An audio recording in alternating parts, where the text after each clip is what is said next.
They were away yesterday to fellow strugglers Burnley.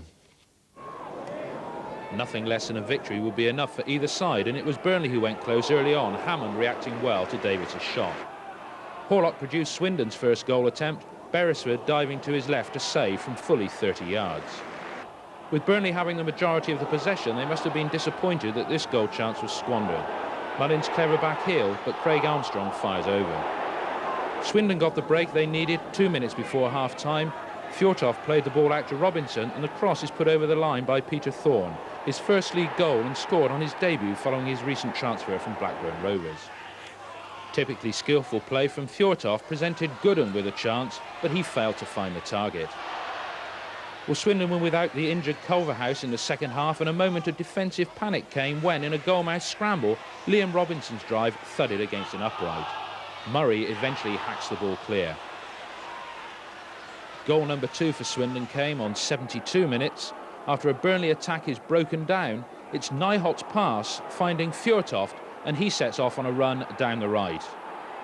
An inch-perfect pass from him finds Thorne, and it's a classy finish. Seeing it again in slow motion, Thorne does well to hold off the challenge from Randall and then deftly slip the ball under Burnley keeper Beresford.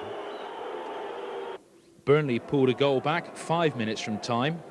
It's McMinn and Ayres working the ball down the left flank, and Swindon defence really look as though they've got next Sunday's Coca-Cola Cup tie on their minds. The cross from the left finding former Bristol City midfielder Jerry Harrison, who leaves Hammond well beaten.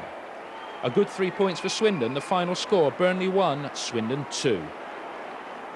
It looks as though Swindon are getting it together as well. Now let's just see, we can talk about the first goal, shall we? Yeah, Peter Thorne on his debut. I mean, he signed for £220,000 from Blackburn Rovers, and to score twice on your debut, Bob, is money well spent, it would seem, most definitely. I think, you know, it's a good ball by Fjortoft into Robinson, and what he does there very well, Peter Thorne, is he gets in front of the defender, just got half a yard. The presence of mind to get in front, and it's a good finish, isn't it? And I'm sure that gave him loads of confidence, and the fact you go 1-up away from home. And the second goal, to say again, Fjortoft the provider. Thorne just gets it stuck underneath his feet there, but he sees a goalkeeper come out sliding at him, and again he's got a great presence of mind and probably maturity behind his years just to dink it over the goalkeeper. And the Swindon fans haven't seen him play at home yet, so that'd be something worth waiting for. And an away win, that's pretty important. It's important with the Coca-Cola Cup coming up and the 3 points also. Quite a few players were injured yesterday. Culverhouse also went off, so they've had to reshuffle completely, Swindon.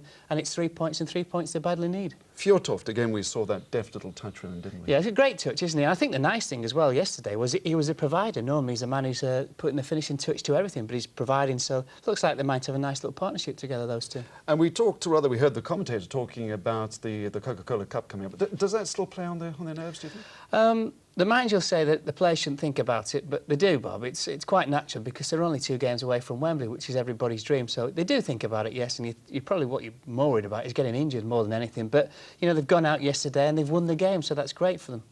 Lone striker from Blackburn, Peter Thorne, enjoyed the short hop across Lancashire and dug them out of trouble with a couple of smart efforts. He's big and he's not easy to shake off the ball, which is something Swindon have been lacking for a long time. Strange not to have Fjortoft on the score sheet, but good that they can manage without him.